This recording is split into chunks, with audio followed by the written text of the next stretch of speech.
Welcome back, everybody. It's another episode of the Inner Health Project. I'm your co-host, Chris Angel, and I'm here with your host, Hannah Getty. Hannah, hello there. Hi, Chris. Loving the background today, the scarf, everything's on point. Yeah, we're doing good with the set here. I know, the set is morphing. I love it.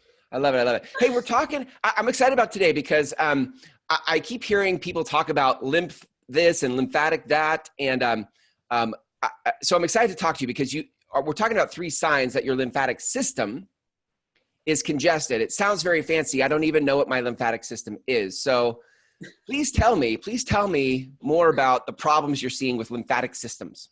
Right. Well, a lot of people haven't learned much about the lymph system. They know about lymph nodes because they hear it when, right. Cancer and all that. Right. But well, your lymph nodes they're all through. I mean, the lymph nodes are part of the lymph system. The lymph is all throughout your body, just like the circulatory system. Okay. But there's actually more lymph fluid in your body than blood. Really? Yeah. And it's amazing. And wow. The lymph system is like your sewer system. So it's going to take away all of the toxins or the metabolic waste from the cells, just anything your body doesn't need when it needs to get rid of it, it's going to take that away. And it needs to get out. So just like we eat and we, go to the bathroom, our cells eat, they go to the bathroom. Yeah. Yes. And that has to get out. Mm-hmm. So all these cells are creating byproducts, and that has to get out of your system. Right. So if the waste isn't getting out, you'll get backed up and you'll get congested. Got it. Yeah. Okay. Literally in both instances, backed up and congested. Those are different things, and they literally are the things that will happen. Okay. Yeah. Got it. Listen, everybody poops, Hannah. Everybody poops. I think there was a book about it somewhere. Yeah. That's great. It still makes me laugh, though. I don't know what that is. It's the middle schooler in me, maybe. I don't know. Maybe we should do an episode on that. Everybody poops. Your inner health. All right. So I think the reason I want to talk about this, I guess the question that's coming up for me is, so let's just put this in the context. I'm in business, you're in business. So let's put it in the context of business. But this could be any sort of success-minded person is what comes to mind for me. Because, I mean, really, look, it's about humanity. If you're feeling sluggish, if you're feeling backed up in any way, emotionally, that could have physical roots in it, right? But for people, especially who are growth minded, who are like, I'm trying to get to the next place in life. Like it's a promotion. If I'm an athlete, it's the next event. If I'm an entrepreneur, it is like, how do I grow my business? We don't have time to be slowed down and backed up and congested, right? Right. Yeah. If you're trying to get somewhere in life, you want to put your best foot forward. Yeah. And if your body is sluggish, like weighed down from all the waste that it can't get out, you're not going to be performing at your best level. That's going to affect you physically, of course, but then it can affect you emotionally, and it can affect your confidence because okay, so one sign that you're congested is you can get rashes or acne. Acne is actually the lymph kind of coming out through the skin. Or the toxins are coming out through the skin. And how would you feel if you're giving a talk somewhere and you've got this giant zit on your face? Yeah. Or you break out in a rash. Maybe you can't, it's in a place where people can't see it, but you can feel it.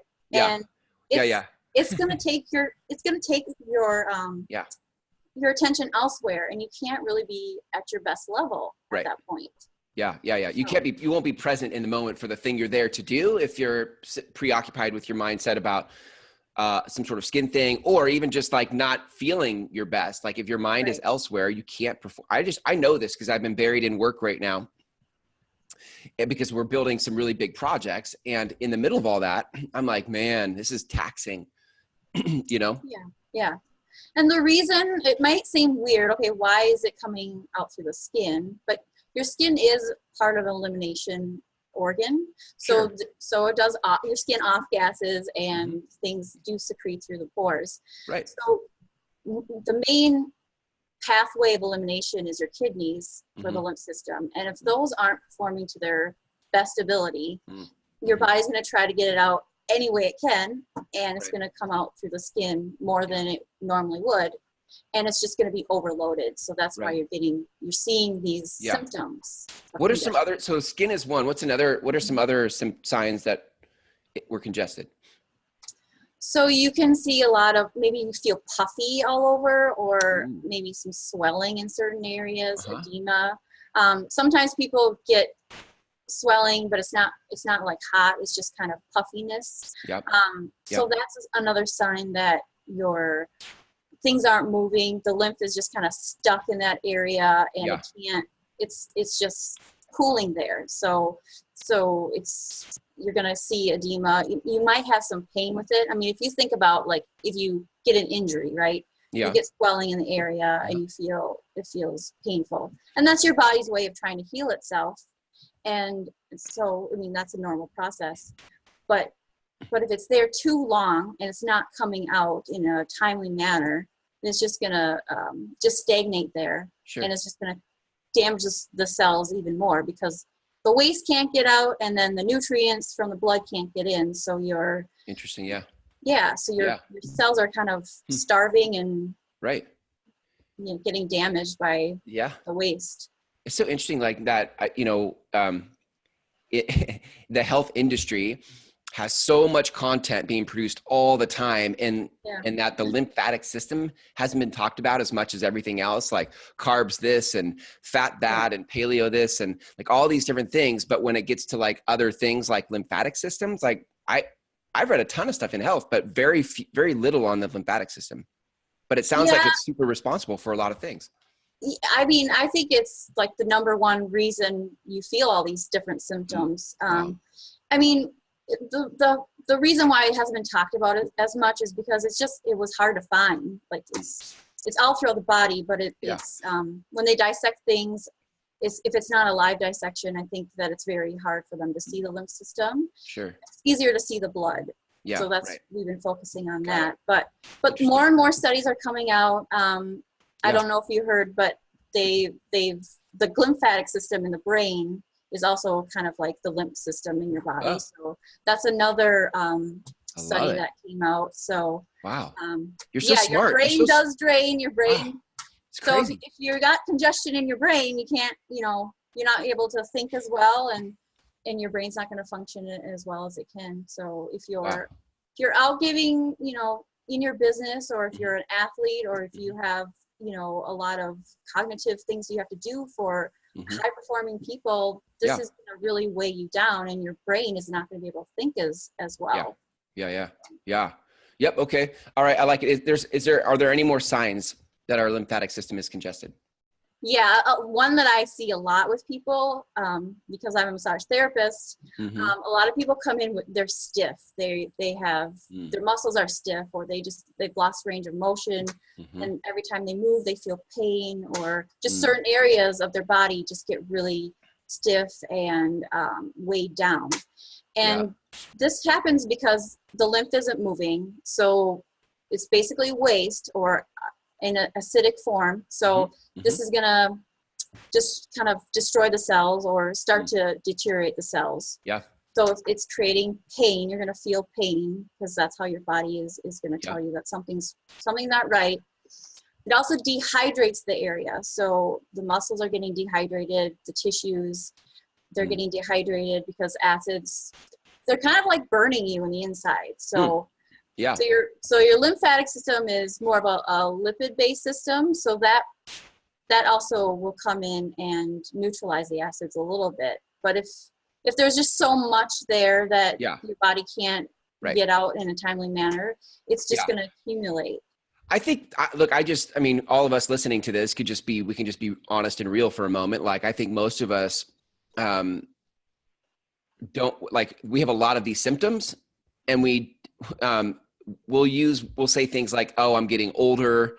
Like if I'm stiff, or like we make the excuse that it's age, or we might even say, oh, well, I sit at my desk all day. And that's a real thing, like that you need to move your body around and stuff, and sitting can be bad for posture and bones and all that stuff. And there are other things that we're probably doing to our body that are causing this. It's not just that you're sitting at your desk all day. Right. I mean, or is it? I don't know. Maybe what do I know? This isn't my area of expertise, Hannah. This is yours. But well, when your lymphatic system doesn't have a pump like the blood system, so for it to move, Yeah. it moves through the muscular movement of your body. So when you are sitting for a long time at your desk, things can't move or flow. Yeah.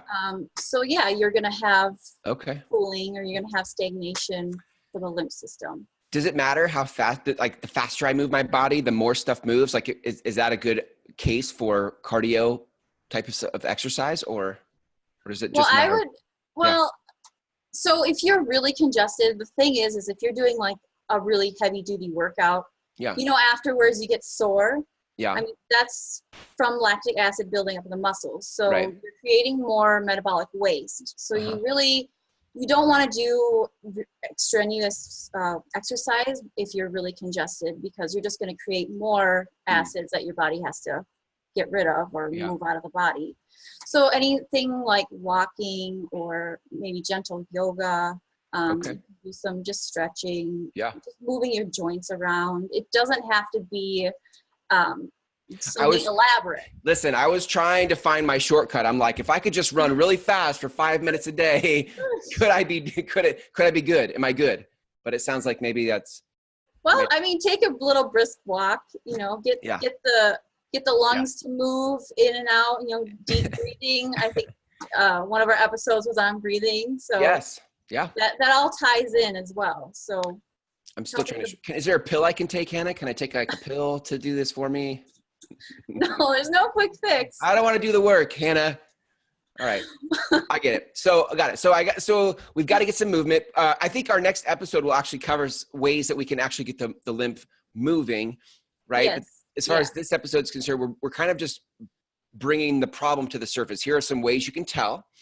Yeah. And then if you've been listening to this, we gave you some signs. You can start to be like, oh, yep, I got that one. My joints are, my muscles are sore, whatever. And what I've seen with like clients is they have trigger points. And so a trigger point is a part of the muscle that's stuck in a contracted state because it can't, there's acid in there and it's damaging that part of the muscle. So it doesn't have enough energy to release itself. So that's another sign. If you have trigger points or referred pain around the body, those are acids stuck in your muscles, and we can help massage those and move them. But if your body isn't able to get them completely out of the body, they're just going to go back to the same spot too. Yeah. Really good. I love it. Sorry, I had to cut you off. I had to add that little piece in. No, I was just being immature again. About having a rash in places I don't want people to know. I don't actually. I'm just saying. Disclaimer, I don't actually have a rash. But okay, so let's wrap this up. Let's wrap this episode up with I love ending with an invitation for people to get a massage, because I think part of what we're doing with this show isn't just, we're not just talking about massage, people. Like, we're talking about the implications of your inner health and how it affects where you're trying to go in life. Like, if you have big goals, if you're a success-minded person, one of the places you have to look is your inner health. So often we look to like external things. I'm going to read a book about this. I'm going to take a class about that. And we go to these external ways to accomplish our goals, but your body is the tool, and your brain and everything associated with your body is the thing that's going to help you get there. And you've got to start taking care of that. And if you're taking care of it now, you can level that up. You can take care of it even better, probably by doing something like massage once a month, a couple times a month, right? Yeah. So, Hannah, if people want to reach out to you for massage, or they want to connect with you on other questions they might have, like, what's a good place for people to go? Yeah, you can go to innerhealthproject.com and see all of the episodes. You can contact me through there. I'm also on YouTube, innerhealthproject.com, or Inner Health Project on YouTube. Right. Inner Health, yep. And then on Facebook as well. So there's a Inner Health Project group out there on Facebook that you can ask me questions, and we can have a discussion, and other people can chime in. So. A Facebook group. Awesome. Yeah, Facebook group. I love it. Yeah, in Facebook, guys, just go to the little search bar at the top and type in Inner Health Project, and it'll pull up you'll look for the groups, and then you can just join the group. Yeah, that's so good. I love it. I love that you're on all these different platforms, because it gives people, you listening to this, whatever platform you use the most, Hannah's probably there. So go try to find her and connect with her through Inner Health Project. I love it. Hannah, great stuff. Thank you. for a great episode. I'm looking forward to our next one where we get to pick up where we leave off here and talk about, well, how do we start to actually move? What are 5 ways we can move the lymphatic system in our body? So until then, thanks for a great episode, and we'll see you. Bye, Chris.